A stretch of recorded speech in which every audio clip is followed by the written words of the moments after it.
Les 5 citations qui m'ont permis de créer un business à 7 chiffres.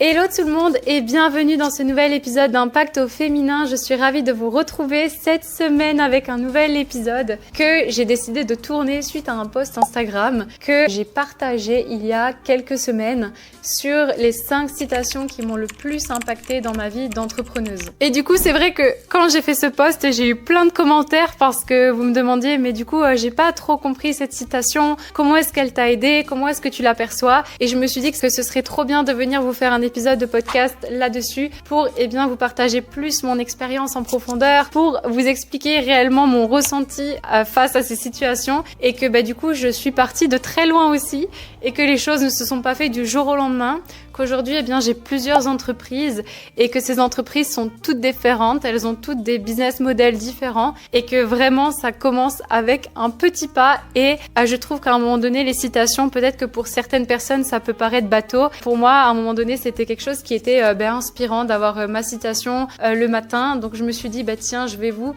partager les 5 qui m'ont vraiment donné des gros déclics et qui m'ont permis de créer mon business. Alors si tu viens d'arriver par ici, je m'appelle Elisa, je suis formatrice en design humain, je suis aussi naturopathe. Pense à t'abonner et à noter le podcast, tu sais que ça soutient énormément mon travail, à le partager aussi et à le noter suivant la plateforme que tu utilises, sur YouTube, sur Spotify, peu importe. Et sur ce, je t'en serai très reconnaissante. C'est toujours important pour moi aussi d'avoir vos feedbacks, vos retours. Alors sans plus attendre, rentrons dans l'épisode, c'est parti. Alors forcément, si vous me suivez depuis très longtemps, vous le savez, mais oh là là, j'aime tellement cette citation. C'est ma préférée, elle a vraiment changé ma vie, clairement. Peut-être que ça peut vous paraître gros. La première fois que j'ai vu cette citation, j'étais à quelques jours avant de quitter mon travail. D'ailleurs, c'est cette citation qui a fait que je quitte mon travail. Et quand je l'ai vue, j'ai été, mais en fait, c'est tellement ça. Alors déjà, il faut savoir que je suis quelqu'un qui est très anxieuse de la mort. J'ai peur de la mort. Voilà, je pense que je suis pas la seule à avoir cette peur-là. J'ai pas encore le remède miracle pour m'en débarrasser et je pense que je m'en débarrasserai peut-être pas, je sais pas. Et en fait, cette citation, elle m'a tellement ramenée à cette peur-là et à cette anxiété que je me suis dit, mais en fait, c'est vrai quoi. Et du coup, c'est une citation de Steve Jobs qui est « Ton temps est limité, ne le gâche pas à vivre la vie de quelqu'un d'autre ». Et quand j'ai lu « Ton temps est limité » et que moi, en fait, ça faisait déjà tellement longtemps que j'étais dans ce travail et que j'y allais la boule au ventre, que je me sentais trop mal, mais que je disais, mais vas-y, ça va aller. Je me posais les questions, mais en fait, c'est pas possible, qu'est-ce que je vais faire? Parce que pour moi, j'avais des œillères. En fait, moi, dans mon schéma de pensée, c'était t'as fait ses études et puis c'est fini, tu peux rien faire d'autre, en fait. À partir du moment où t'as fait ça, qu'est-ce que tu vas faire, etc. T'as pas d'autre expérience. Et là, je me sentais tellement mal et je me disais, mais tu sais quoi, en fait, mieux vaut être pauvre, en fait, mieux vaut quitter son travail du jour au lendemain, mieux vaut être vraiment pas bien financièrement, mais là, je peux plus. J'étais très mal payée, c'était pas ça le but, mais c'est le fait que j'avais pas d'économie, j'avais pas d'argent de côté, j'avais pas d'héritage, donc pour moi, c'était vraiment quelque chose, en fait, de quitter ce travail-là. C'était aussi la consécration de plein d'années et mon entourage me voyait tellement épanouie, donc ils ont pas du tout compris pourquoi est-ce que j'ai quitté mon travail. Et le fait que je parte, mais ça a été un soulagement. Et en fait, c'est grâce à cette citation parce que je me suis dit, mais c'est tellement vrai, je suis en train de vivre la vie qui ne me correspond pas. Là, ça fait déjà 3 ans que je dis en plus à mes parents, si ça fonctionne pas, j'arrête. Et c'est trop bizarre parce que je ne dis pas ça, ce n'est pas dans ma personnalité.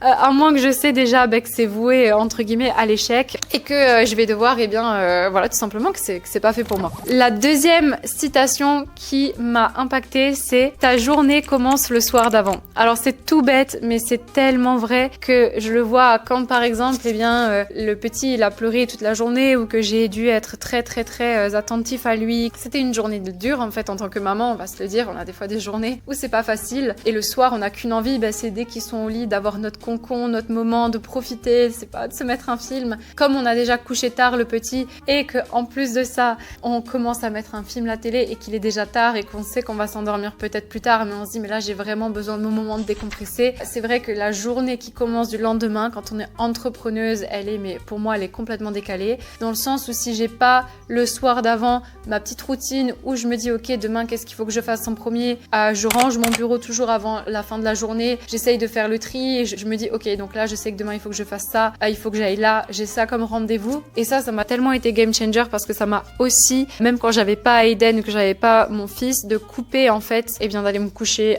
même si j'avais envie de regarder encore ma série Netflix quoi, parce que sinon je pourrais y passer la nuit, bien évidemment le scorpion qui est extrême, de couper en fait tout simplement et de me dire voilà, je coupe et je vais aller me coucher. Demain, je pourrai commencer ma journée, faire mon sport, parce que aussi le manque de sommeil, c'est la pire des choses pour votre business. Vous êtes irritable, vous n'êtes pas aussi bien concentré. En fait, tout le monde prône les grosses techniques, mais juste vous mettez un focus sur votre sommeil, vous allez voir que votre productivité, vos idées, votre clarté et vos ressentis vont être bien différents. La troisième citation, et c'est celle-là qui a été beaucoup commentée, c'est attention, j'annonce, la caravane passe, les chiens aboient. Alors ça, c'est ma mère qui m'a souvent répété cette citation. Parce que dans mon parcours, du moins moi je l'ai ressenti comme ça, j'ai jamais eu vraiment par exemple une personne, une amitié avec qui je pouvais tout partager, avec qui je pouvais tout dire. J'ai jamais eu cet ami-là en fait qu'on peut voir par exemple dans les films. Et j'ai souvent en fait coupé avec des personnes, changé de relation, changé mon entourage, etc. Pas relation amoureuse, mais à ça. Et en fait, je me suis rendu compte que c'était souvent parce que soit on me critiquait dans mon dos, donc vous me direz tant mieux, soit il y avait de la jalousie, il y avait de la médisance, enfin bref, des couteaux dans le dos, j'en ai pris mais tellement. Et après, c'est pas forcément évident en fait de se relever et de continuer à publier sur les réseaux sociaux, sachant que peut-être vous avez été critiqué potentiellement par quelqu'un que vous avez aimé et que vous avez aidé et que vous avez chéri. Donc cette citation, elle m'a vraiment aidé à prendre la résilience sur que ok, t'auras des gens, ils vont tout le temps te critiquer, t'auras des personnes qui vont, oui, effectivement, pas être en accord avec tes choix. Peut-être que vous, aujourd'hui, vous avez un travail et vous commencez une activité entrepreneuriale et là, vous devez publier, vos collègues y voient. Enfin, moi, j'ai été comme ça au début parce que je travaille dans la restauration et ça, je me rappelle, c'était pour moi, j'avais tellement pas confiance en moi, c'était la honte. Je travaillais dans un restaurant et en fait, j'étais en cuisine avec 9 mecs et en salle, il y avait quelques femmes et du coup, je faisais du marketing de réseau à côté de mon travail de restauration. Et quand, du coup, je devais publier sur les réseaux sociaux, et en fait, durant les repas du midi, ils disaient, ouais, tu me saoules avec tes publications, c'est de la merde. Franchement, quand tout le monde vous dit ça, je peux comprendre que quand on n'a pas encore ce bagage de force et de se dire, moi, personnellement, je l'avais pas, je sais qu'il y en a d'entre vous qui l'ont, de poser ses limites et de se dire, vas-y, je continue. J'avoue que ça m'a vraiment, vraiment challengée et que j'avais trop du mal, en fait, à continuer à publier là-dedans. Donc, cette phrase-là, ma mère, elle me l'a tout le temps répétée, et à chaque fois qu'elle me disait, je me disais ok, continue, fais tes actions. De toute manière, on ne peut pas changer les gens, mais toi tu peux avoir la responsabilité sur ce que tu ressens, comment est-ce que tu vois les choses, et juste continuer à grandir. La quatrième citation, alors c'est pas vraiment une citation, c'est une phrase que j'ai entendue de Franck Nicolas, et d'ailleurs l'autre phrase c'est aussi Franck Nicolas qui le disait. Ne jamais tomber amoureuse de ton offre, de ton produit.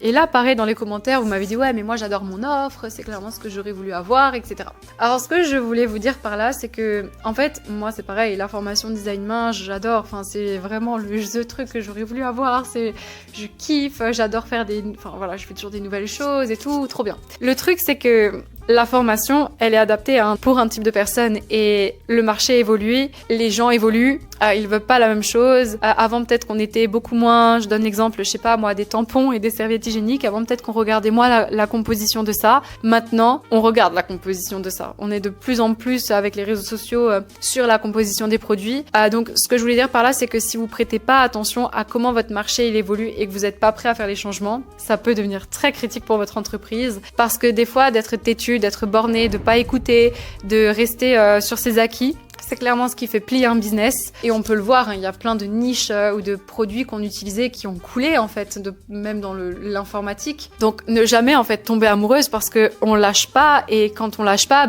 c'est pas forcément bon non plus, parce que si on accepte de lâcher et de modifier des choses et de transformer des choses, là oui, toujours rester à l'affût des nouveautés dans son marché. Pourquoi pas vous inscrire à des newsletters, regarder ce qui se fait dans d'autres pays, bien évidemment pour s'inspirer, regarder les tendances.